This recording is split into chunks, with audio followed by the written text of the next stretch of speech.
ये चीज़ जो तुम अपने स्क्रीन पे देख रहे हो इसे world first vending machine in history कहा जाता है। ये इस तरह दिखाई देती है, बिना किसी इलेक्ट्रिसिटी के यूज़ हो रही है। ये बिल्कुल सिंपल डिवाइस थी, एक कॉइन ऊपर डालो और एक्सचेंज में तुम्हें एक ग्लास होली वाटर का मिल जाता है।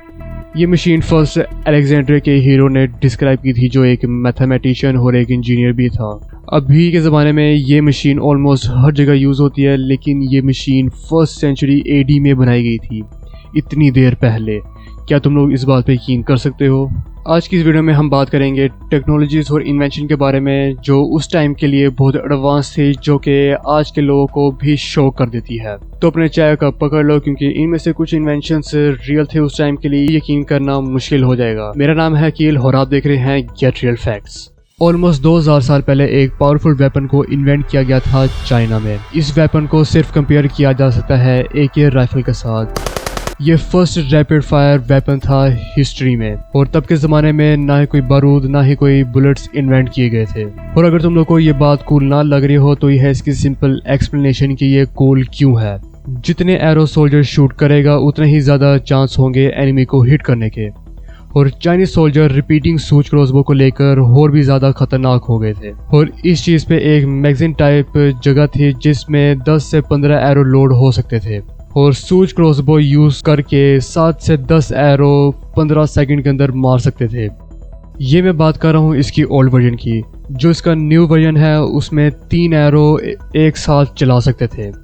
फॉर कंपैरिजन, जो नॉर्मल क्रॉसबो है वो सिर्फ 2 एरो चला सकता है पर मिनट। ये सब कुछ सिर्फ सेकंड और 3rd सेंचुरी AD के दरमियान में बनाया गया था, बट सूच क्रॉसबो लास्ट यूज किया गया था 19th सेंचुरी की वॉर में। इसकी एक और इंटरेस्टिंग फैक्ट ये है कि ये विंचेस्टर मॉडल 1873 की जो गन है उसकी सेम स्पीड से फायर करती है। Pretty interesting, right?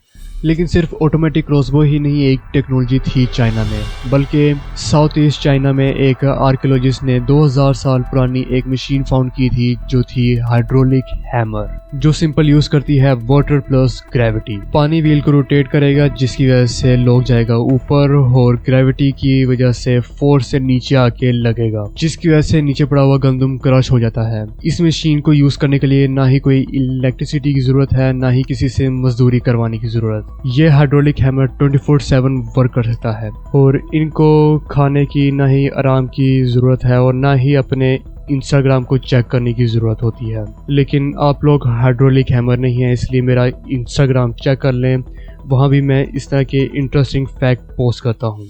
चलो अब चाइनीज़ लोगों की बात छोड़ते हैं और एंशिएंट इजिप्ट की तरफ चलते हैं। जब भी एंशिएंट व्हीकल्स के बारे में बात होती है तो सबसे पहले दिमाग में क्या आता है? प्रोबेबली चैरियट या फिर वाइकिंग शिप आती होगी, लेकिन कभी भी आपके दिमाग में एक ऐसी बोट नहीं आएगी जो एक मॉडर्न एयरक्राफ्ट कैरियर के साइज जितनी हो। बट ये एक रियल बोट है 3rd सेंचुरी BC से। ये बोट का नाम टेसरेकन टेरेस है, और ये बोट बनाई थी फेरो पतालमी द 4th फेलो बैटर ने। आई नो, अजीब या मुश्किल नेम है बट रियल है। ये बोट इतनी जायंट थी कि कुछ साइंटिस्ट डाउट करते हैं ये रियली में एग्जिस्ट करती थी या नहीं। ये around 130 meter long, 20 wide and 25 meter high, और ये सारी बोट सिर्फ और सिर्फ वुड से बनी हुई थी। दैट्स वाई साइंटिस्ट को ये बोट रियल नहीं लगती। ये बोट अब तक की सबसे largest wooden ship in history है।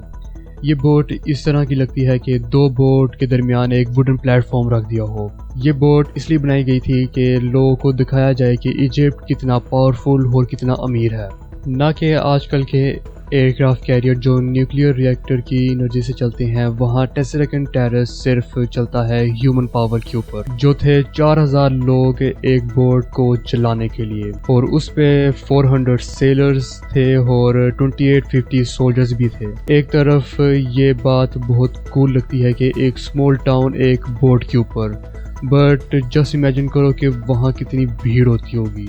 लेकिन सिर्फ चाइनीज़ और इजिप्शियन ने टेक्नोलॉजी नहीं बनाई थी। क्या आपने आर्किमिडीज का नाम सुना है? मेरी तरह नहीं सुना होगा। मैंने भी रिसर्च करते हुए इसके बारे में फाइंड किया। इसने अपने वक्त में बहुत सी इन्वेंशन की थी ज्योमेट्री की फील्ड में, और इस बंदे ने पुली सिस्टम का इन्वेंशन भी किया था। ये पुली सिस्टम ऑलमोस्ट हर जगह यूज होता है, लेकिन एंशिएंट टाइम में हैवी चीज़ों को उठाने के लिए ज़्यादा आदमी की ज़रूरत होती थी। जितना ज़्यादा वजन उतनी ज़्यादा पावर। फॉर एग्जाम्पल, उस ज़माने में एक ट्री को निकालने के लिए 40 बंदों की ज़रूरत होती थी। जस्ट इमेजिन उस ज़माने में हर काम करना कितना मुश्किल हुआ करता था। बट आर्किमिडीज ने जब पुलिस सिस्टम का इन्वेंशन किया, उसके बाद काम ईजी होने लग गया इंसानों के लिए। चलो अब बात करते हैं कंस्ट्रक्शन के बारे में। जब बात आती है टेक्नोलॉजी की जो कि यूज़ हुए थे एंशिएंट इजिप्शियन में पिरामिड को यूज़ करने के लिए, तो सबसे पहले दिमाग में आते हैं एलियंस। कुछ लोग इस चीज़ को मिस्टीरियस भी कहते हैं और तुम लोग भी इन टाइप के लोगों को जानते होंगे जो कि कहते हैं पिरामिड्स एलियन टेक्नोलॉजी को यूज़ करके बनाए गए थे। और उनकी लॉजिक भी ठीक है थोड़ी सी, क्योंकि उस ज़माने में इतने बड़े बड़े पत्थर को काटना बिना मॉडर्न टेक्नोलॉजी को यूज़ किए साउंड्स इम्पॉसिबल।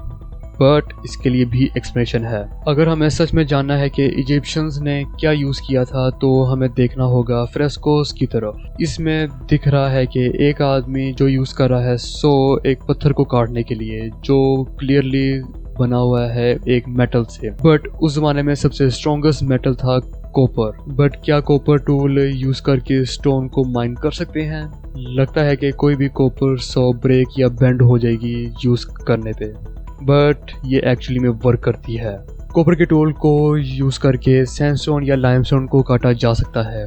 तो इस तरह वो स्टोन्स को काटते होंगे और पिरामिड्स को बनाते होंगे।